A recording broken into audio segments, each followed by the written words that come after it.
Oui, cher leader, cher ministre de l'Éternel, chère servante de Dieu, serviteur, ancien, merci d'être encore là. Vos shalom par le pasteur Salomon Kaningalsel, votre ami et votre frère de l'émission de l'Église. Nous sommes dans notre deuxième séance sur les 4 environnements de vie.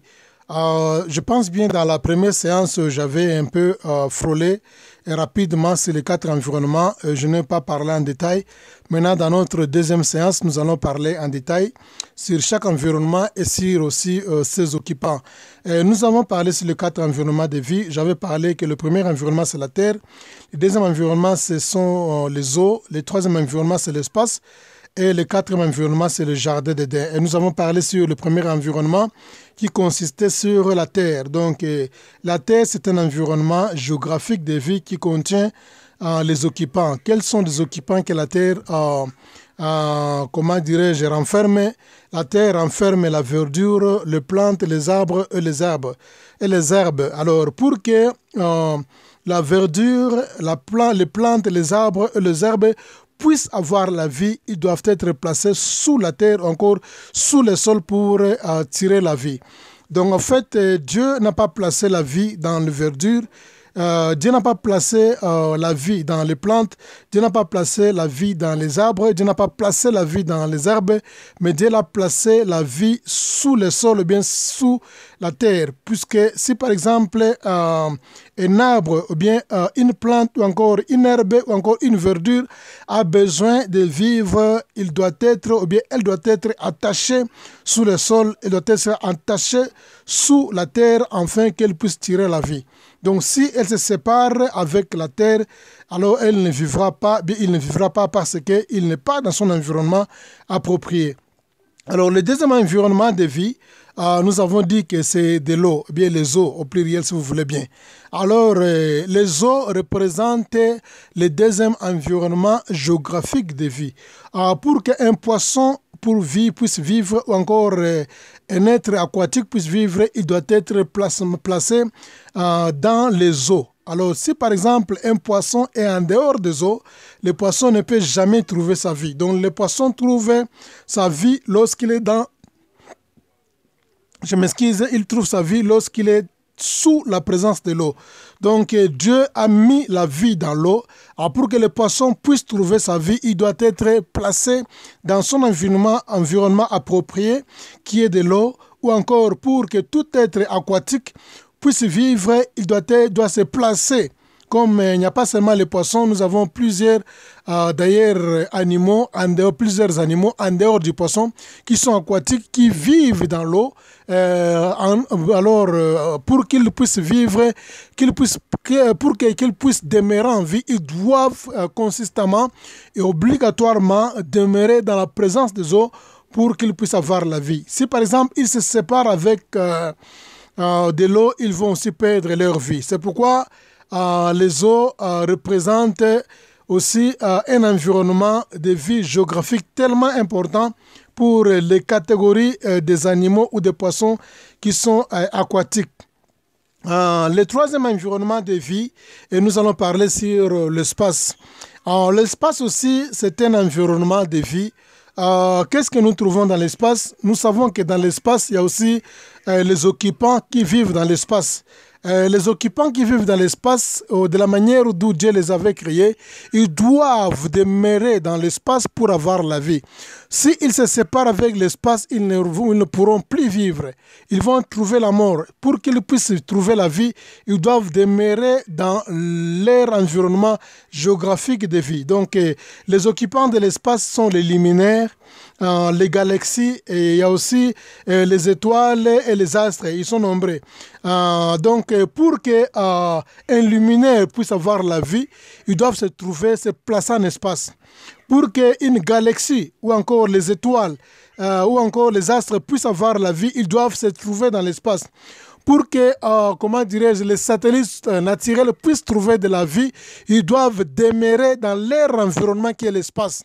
Une fois ils sont séparés avec leur environnement qui est l'espace, automatiquement ils vont perdre la vie. Parce que Dieu a placé la vie, pas dans les occupants, mais Dieu a placé la vie dans leur espace. Alors, s'ils ont besoin de vivre, ils doivent demeurer là où Dieu les avait placés. Ils doivent demeurer, pas se déconnecter à un instant, pas se détacher de leur environnement pour avoir la vie. Si par exemple une étoile a besoin de vivre, il doit être en l'espace. Si tous les jours que l'étoile va décider de descendre pour vivre dans l'eau, pour vivre sur la terre, c'est-à-dire qu'il a perdu son environnement, automatiquement il est mort. Il est considéré comme étant une étoile qui est morte.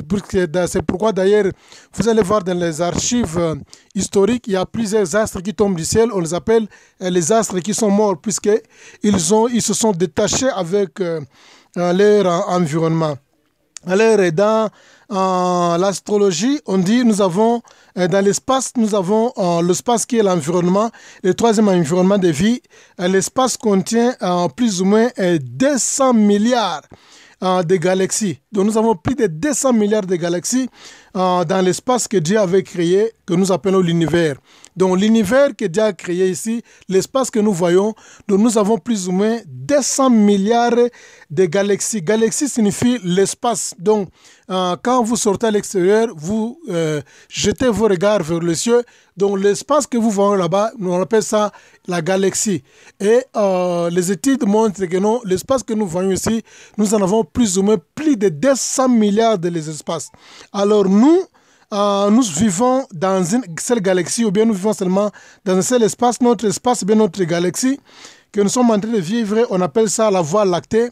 En anglais, on appelle ça Milky Way. Donc Milky Way ou la Voie lactée, c'est l'espace que nous sommes en train de vivre, ou bien notre galaxie, qui s'appelle la Voie lactée. Et notre espace, notre galaxie a aussi le système Soleil, le système solaire qui a 8 planètes. Nous les connaissons tous, ce n'est pas... ça ne vaut pas la peine de citer le nombre. Vous connaissez les 8 planètes. Et s'il faut parler en termes de Mercure, Mars, planète Terre, Vénus, il y en a beaucoup, il y en a 8. Voilà, et les Jupiter, tout comme ça. Voilà. Alors, nous avons dans notre système solaire, nous avons 8 planètes. Le Soleil n'est pas une planète. Selon l'astrologie, on dit le Soleil, c'est une étoile. Donc, alors, dans notre système solaire, nous avons plus ou moins, comment dirais-je, 8 planètes qui tournent tout autour du Soleil, que nous appelons dans notre galaxie, la galaxie Milky Way, ou encore la Voie lactée. Et il y a aussi la Lune. La Lune n'est pas une planète, mais la Lune aussi est dans notre galaxie, dans notre espace que nous sommes en train de vivre. La Lune est considérée comme étant un satellite qui est naturel. La Lune, c'est un satellite qui est naturel, qui tourne tout autour de la Terre pendant 28 jours dans un seul mois. Alors, notre galaxie, on dit, comment dirais-je, une galaxie peut contenir plus ou moins 1000 à 4, donc 100 à 4, donc de 100 à 4, de 100 milliards, disons, je peux dire ceci, je m'excuse, une galaxie contient plus ou moins 100 milliards à 400 milliards d'étoiles. Donc nous avons plus ou moins plus de 200 milliards de galaxies et une galaxie contient plus ou moins 100 milliards à 400 milliards d'étoiles. Donc ça, ce sont seulement des estimations qu'on a fait dans l'astronologie, mais il n'y a aucune personne qui a des précisions, puisqu'il est vraiment difficile, très difficile, comme de compter les galaxies ou de compter sur les étoiles. Il n'y a aucun appareil qui peut compter, ce sont seulement des estimations. Alors, pourquoi nous avons parlé que l'espace est le troisième environnement et l'espace contient des occupants? Vous allez remarquer ceci. Si par exemple les occupants de l'espace se détachent de l'espace, ils vont aussi perdre leur vie. Donc l'espace devient tellement important puisque Dieu a placé la vie dans l'espace pour que tout ce qui doit demeurer dans l'espace doit être attaché à l'espace pour avoir la vie dans l'espace. Aussi, les occupants de l'espace se détachent de l'espace, ils n'auront pas la vie parce qu'ils tirent leur vie dans l'espace. Donc si par exemple, un jour, l'étoile va se décider de déplacer, de se détacher de l'espace, maintenant l'étoile ou bien sera considérée comme étant morte. Si un astre doit se détacher de l'espace, cet astre-là va être considéré comme étant mort parce qu'il a quitté son environnement de vie. Le jour que le soleil va quitter l'espace, le jour que Vénus, le jour que le Jupiter, le jour que le Mars, planète Mars, le jour que le Mercure, le jour que une des planètes ou bien va quitter, bien le satellite Lune va quitter l'espace, va se détacher de l'espace, il sera considéré comme étant mort puisqu'il a quitté son environnement de vie. Alors par là, nous allons comprendre que non, Dieu a placé la vie, pas dans les occupants, mais Dieu a placé la vie dans les environnements. Si par exemple un occupant a besoin de vivre, il doit se placer dans son environnement de vie pour retirer la vie. Alors les derniers environnements de vie que nous allons parler, c'est le jardin d'Éden. Le jardin d'Éden, c'est le quatrième environnement de vie géographique et c'est aussi le dernier environnement de vie géographique.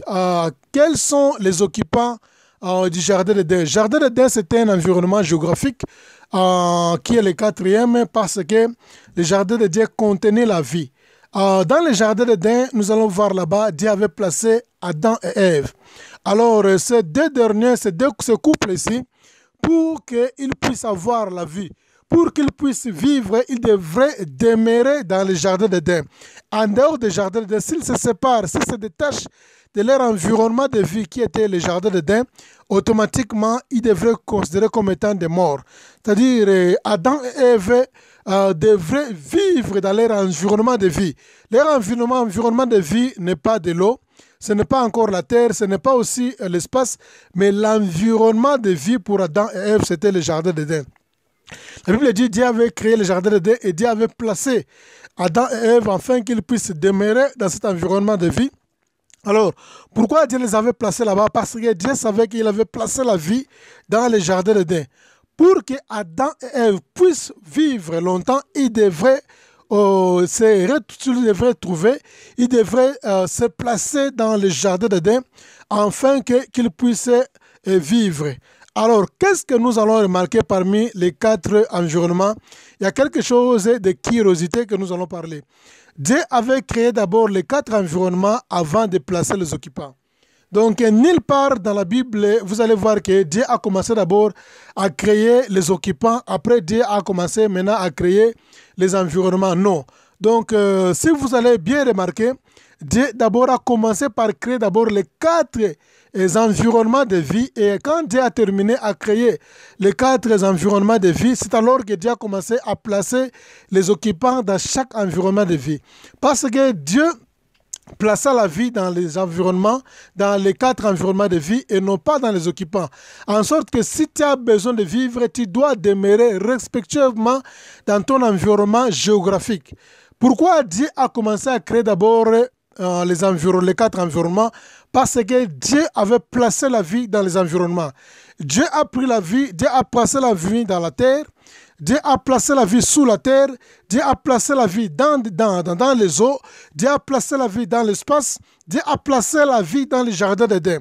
Alors pourquoi Dieu a placé la vie là-bas? Dieu a placé la vie là-bas afin que chaque occupant, quand il viendra demeurer là-bas, il va trouver la vie, à condition qu'il, par exemple, demeure respectueusement dans son environnement de vie.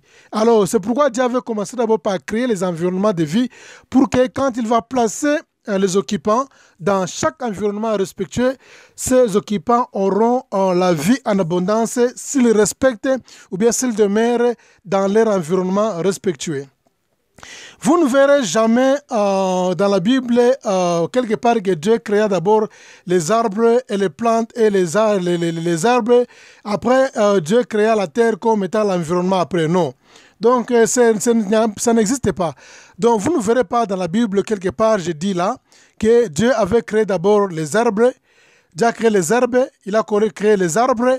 Dieu a créé les plantes, il a créé la verdure. Quand il a terminé à créer ça, après Dieu vient, il crée d'abord la terre. Non.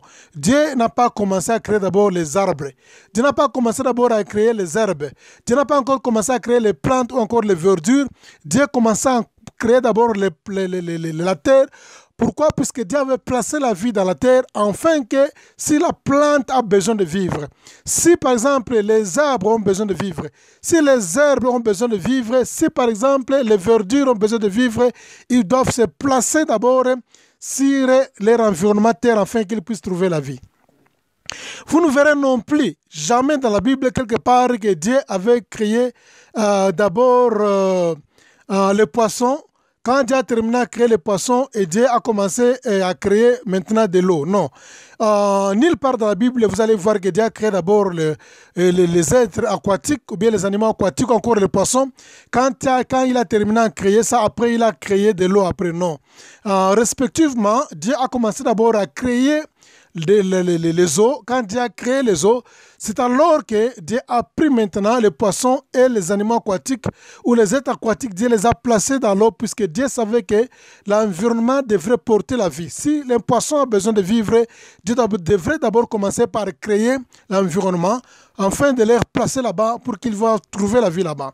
Il en est de même, vous n'allez jamais voir dans la Bible que Dieu avait créé d'abord les luminaires, que Dieu avait créé d'abord les galaxies, que Dieu avait créé d'abord les étoiles, que Dieu avait créé d'abord les astres, après, ou encore les satellites. Après, maintenant, Dieu a créé l'espace après. Non. L'espace a existé avant la Lune. L'espace a existé avant le système solaire. L'espace a existé avant les luminaires, avant les soleils, avant les lunes, avant Jupiter, avant Mercure. L'espace a existé avant, comment dirais-je, Mars. L'espace a existé avant Vénus. Donc, toutes les planètes, ou bien tous les astres ont existé après la création de l'espace. So, Dieu n'a pas voulu d'abord créer les luminaires, les astres, les étoiles, les satellites par après, quand il a terminé, après il va créer l'espace. Non. Dieu a commencé d'abord à créer l'espace, enfin, que l'espace va porter la vie. Après, il va prendre les occupants de l'espace, il va les placer là-bas. Voilà, on termine ici. Nous allons continuer.